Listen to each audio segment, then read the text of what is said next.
Hello students, hope you all are doing well. I'm Supreet Kaur, welcomes all of you on our YouTube channel Smart PTE Tricks.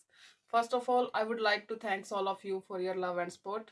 And today I'm here to announce that now we are arranging our online classes again. For some circumstances, we were not arranging online classes and we got some complaints from all of you who are interested. But now we are arranging online classes on time, especially reading and speaking modules. And if you are interested, you can contact us on the number given below, as our contact preferences are changed now. And again, I would like to thank all of you from depth of my heart, because with your love and support we are reaching here. And keep supporting. Right now, I would like to talk about the global market, a dance floor where nations, large and small, move to the rhythm of supply and demand. In this dance, the markets are not just a place of transaction but a stage where the economic health of a country is displayed. Healthy markets signify a thriving economy, where goods, services, and currencies flow seamlessly across borders. Moreover, the concept of market equilibrium is key. It's the sweet spot where the quantity of goods supplied meets the quantity demanded, leading to stable prices and satisfied consumers and producers. As we delve into the complex world of economics, let's remember that it's not just about numbers and charts. It's about the human stories behind them, the jobs created, the families supported, and the communities built. Understanding the markets equips us with the tools to contribute to an economy that serves everyone.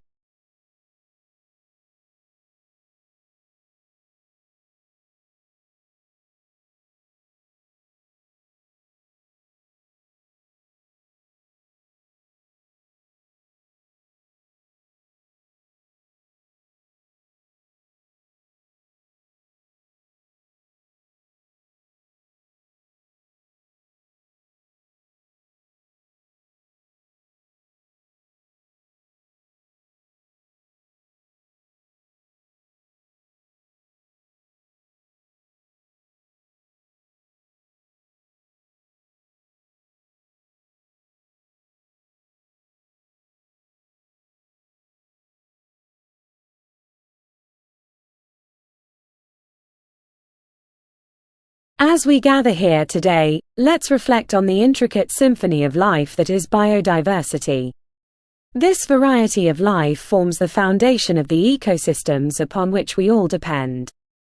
Biodiversity is not merely an assortment of flora and fauna. It's the cornerstone of the services nature provides, from clean air and water to fertile soil and pollination, all critical for our survival and well-being. Additionally, biodiversity is a rich tapestry that supports economic prosperity.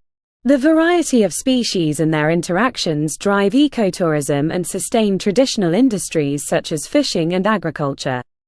The genetic diversity within wild species is also a reservoir for improving crop resilience and medicinal discoveries. As we forge our paths, let's recognize the role we play in this balance. Our actions can either contribute to the harmony or disrupt the melody. It is our collective responsibility to conserve and sustainably manage our natural resources, ensuring this symphony continues for generations to come.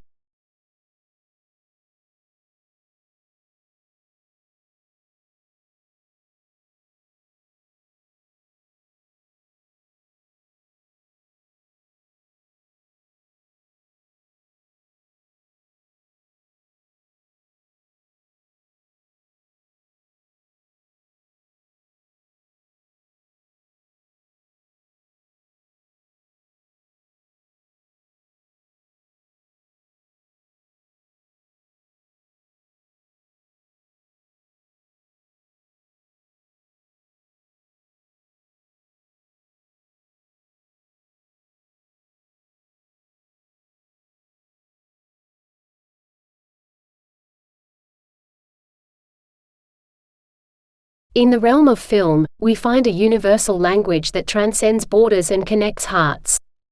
Cinema is not just entertainment, it's a mirror reflecting our societies, a canvas for our dreams, and a portal to diverse worlds. Its power lies in its ability to evoke emotions, challenge perceptions, and inspire actions. Furthermore, the impact of cinema extends beyond the screen. It stimulates economies through job creation and tourism, as iconic movie scenes make locations into landmarks. It also preserves culture and history, capturing the essence of an era for future generations to witness. As we, the youth, forge our paths, let's recognize the profound influence of cinema. It's a medium that holds the power to shape narratives and change conversations on a global stage. Let's embrace it with the critical eyes of learners and the passionate hearts of creators.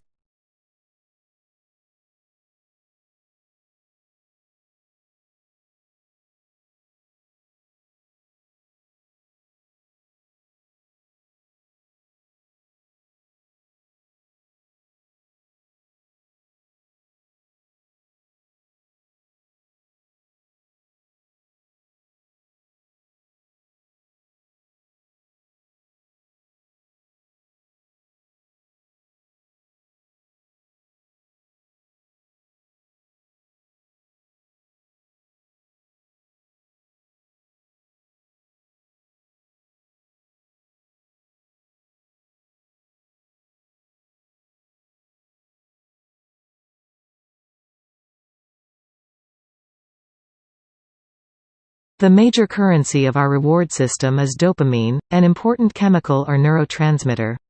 There are many dopamine receptors in the forebrain, but they're not evenly distributed. Certain areas contain dense clusters of receptors, and these dopamine hotspots are a part of our reward system.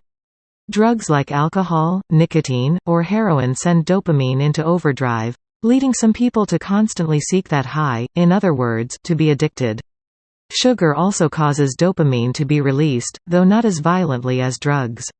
And sugar is rare among dopamine-inducing foods. Broccoli, for example, has no effect, which probably explains why it's so hard to get kids to eat their veggies. Speaking of healthy foods, let's say you're hungry and decide to eat a balanced meal. You do, and dopamine levels spike in the reward system hotspots. But if you eat that same dish many days in a row, dopamine levels will spike less and less, eventually leveling out. That's because when it comes to food, the brain evolved to pay special attention to new or different tastes.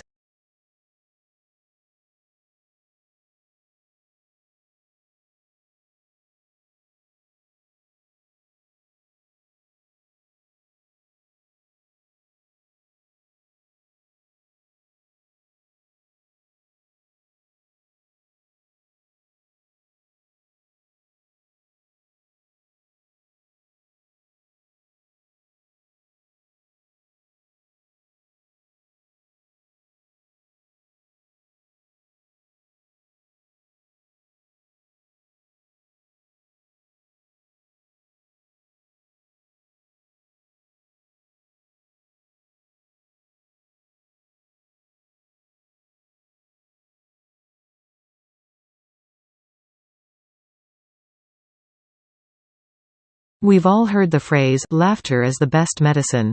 But why do we laugh in the first place? It seems that laughing might be a little more hardwired into us than you might think. Infants laugh very early in life, usually learning how to laugh before they can speak. Not only that, but people that are born blind and deaf can still exhibit laughter. One study found that the laughter produced from deaf participants was fundamentally similar to that produced by normally hearing individuals, backing up the idea that laughter is grounded in human biology. It's also been theorized that laughter predates human speech by potentially millions of years, being a simpler form of communication. Laughter is thought to have likely helped earlier people negotiate group dynamics and establish hierarchy. I can't even imagine trying to explain that I'm a little goofball using only laughter. So if laughter actually is instinctually part of humans, then why do people laugh? It seems like laughter is more of a way for people to better handle stress and make situations feel less threatening than laughter only being about things that we find to be funny.